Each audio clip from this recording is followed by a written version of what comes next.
Okay, good morning दोस्तों। आज का लेक्चर है इमेज ऑफ सोर्सेस। तो सोर्सेस जो हैं उनकी इमेजेस अलग अलग सरफेस या स्ट्रीमलाइन के रेस्पेक्ट में क्या होती है, इसके बारे में आज हम इस लेक्चर में जानेंगे। सो दोस्तों, सबसे पहले तो हम एक प्लेन सरफेस के अबाउट जो इमेजेस होती हैं सोर्स की, उसके बारे में बात करते हैं। तो मैं ये एक छोटा सा फिगर है, इसके अंदर ये एक y एक्सिस है, ये x एक्सिस है, और इस पर एक पॉइंट B है जो कि -a0 पर है, और इस पर एक +m कैपेसिटी का या +m स्ट्रेंथ का एक सोर्स रखा हुआ है। इसी तरीके से इसका जो इनवर्स पॉइंट है with respect to this particular surface वो है A पर, और उसका कोऑर्डिनेट्स हैं a0, और उस पर भी एक +m स्ट्रेंथ का सोर्स रखा हुआ है। ठीक है, इस एक पॉइंट P है जिस पर हम कॉम्प्लेक्स पोटेंशियल मालूम करना चाह रहे हैं, और उस पॉइंट पर कॉम्प्लेक्स पोटेंशियल निकालने के लिए हमें ये पता है कि W = m log z - a minus m log z plus a। हम इस तरीके से लिखते हैं, z जो है वो इस P के कोऑर्डिनेट्स हैं जिसको हम एक्स वाई से डिनोट करते हैं, यदि आप कार्टेशियन कोऑर्डिनेट में इस बात को समझना चाहते हैं। But z = actually x plus iota y, right. ये कॉम्प्लेक्स पोटेंशियल और कॉम्प्लेक्स नंबर सिस्टम में ही हम बात कर रहे हैं। नाउ चूंकि इसको हम अगर इस b के रेस्पेक्ट में देखें तो यहां से यहां तक की दूरी जो है वो r2 हम कंसीडर कर रहे हैं, और इसका एंगल को θ2 कंसीडर कर रहे हैं। और इसी तरीके से अगर a से p के डिस्टेंस की बात कर रहे हैं तो हम उसको r1 कंसीडर कर रहे हैं, और उसका एंगल जो है वो θ1 कंसीडर कर रहे हैं।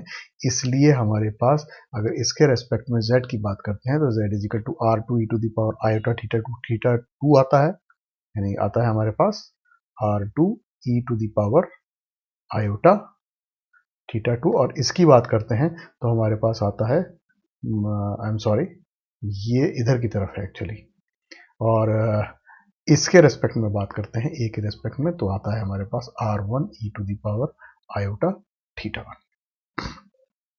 ये चीज बिल्कुल क्लियर होनी चाहिए। अब हम कॉम्प्लेक्स पोटेंशियल निकालने की बात करते हैं तो वो आएगा -m log z - a, क्योंकि हमारा जो ओरिजिन है वो z = 0 की जगह a पर पहुंच गया। तो ये with respect to the a complex potential है, with respect to the b complex potential है, तो दो टोटल कॉम्प्लेक्स पोटेंशियल है, that will be W = complex potential with respect to a complex potential with respect to b, दोनों पे मिलाकर बनेगा। Similarly हम आगे बात करें तो ये z - a will become r1 e⁻i θ1, z - z plus a will become r2 plus e⁻i θ2।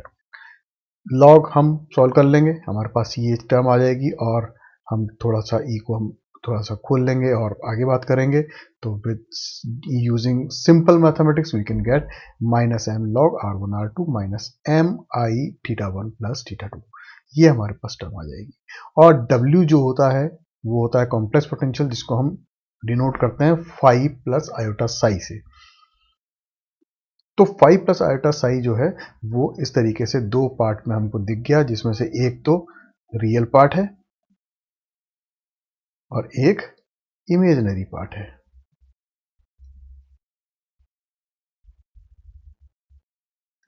Imaginary part है तो नेचुरली रियल पार्ट जो है that belongs to phi and imaginary part belongs to psi. तो साई = हमारे पास finally आ गया -m θ1 plus θ2।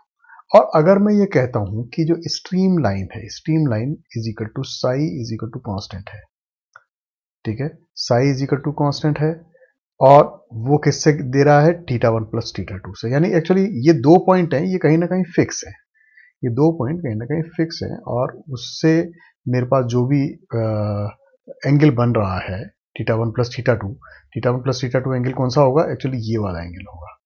ये angle अगर मैं ये कहता हूं कि ये एक कांस्टेंट एंगल बन रहा है, ठीक है, तो ये हमेशा तभी हो सकता है जब वो y एक्सिस पर हो, यानी P जो है वो एक्चुअल में y एक्सिस पर चल रहा हो, या मैं इसको कह दूं कि अल्टीमेटली y एक्सिस क्या है, एक स्ट्रीम लाइन है, और y के इधर से इधर और इधर से इधर कोई भी फ्लो नहीं हो रहा है, एक्चुअली y के पैरेलल ही फ्लो हो रहा है जितना भी कुछ हो रहा है, यानी y एक स्ट्रीम लाइन है, और जो सोर्सेज a और b पर हैं वो अल्टीमेटली एक दूसरे की इमेजेस हैं।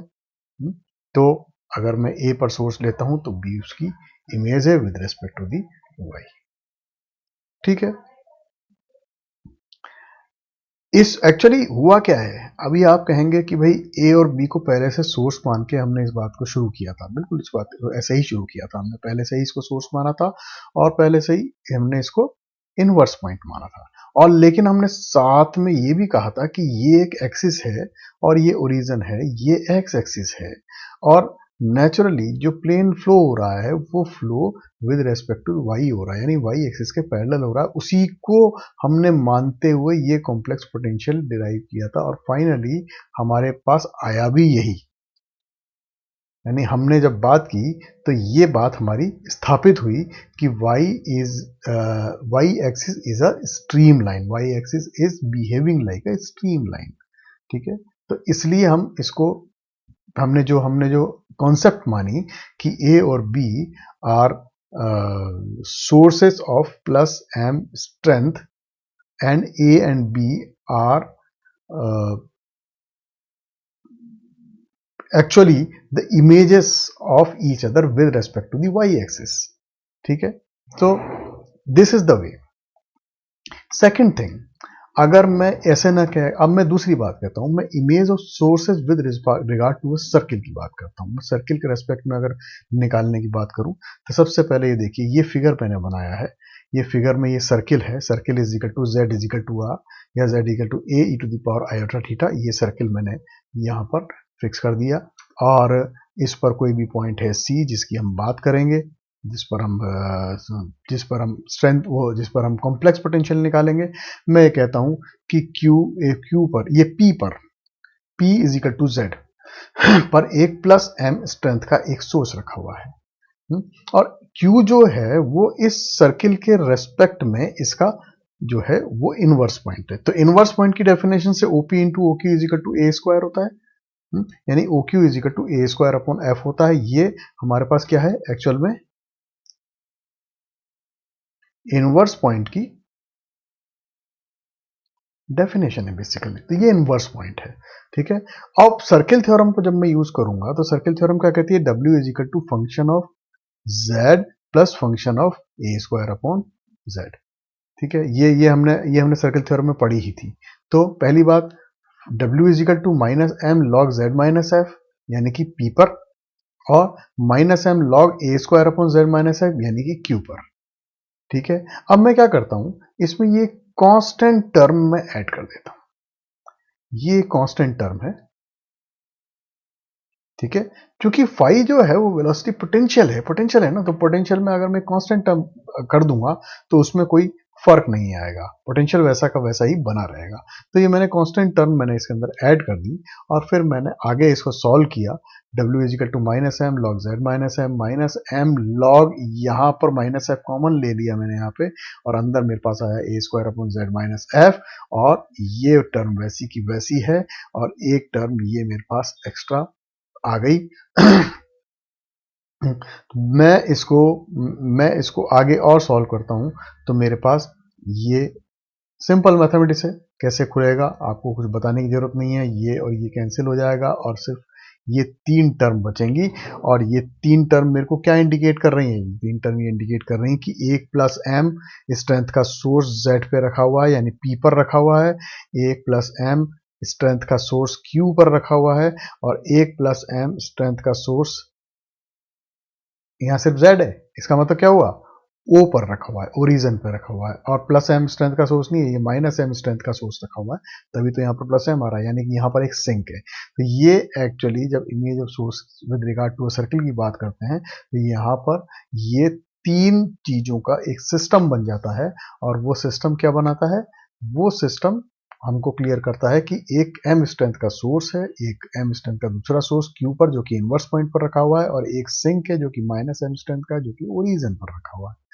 और इसके इन तीनों बातों से, यानी कि ये हमारे पास जो एक्सप्रेशन आया ऊपर की तरफ, ये जो एक्सप्रेशन आया, इस एक्सप्रेशन को हम सॉल्व करते हैं फाइनली, तो हमारे पास ये एक्सप्रेशन इस तरीके से बनता है। और इसके बाद सिंपल मैथमेटिक्स हम अप्लाई करते हैं, हम इसको खोलेंगे और रियल इमेजिनरी पार्ट को अलग अलग करेंगे। तो साई यानी कि इमेजिनरी पार्ट, साई क्या है एक्चुअली इमेजिनरी पार्ट है, वो इमेजिनरी पार्ट मेरे पास ये बन के आ जाएगा। इसको मैं आगे सॉल्व करूंगा तो I will get psi is equal to 0। Psi is equal to 0 का मतलब ये हुआ कि जो सर्किल है, ये कहां से आया है साई इज इक्वल टू 0?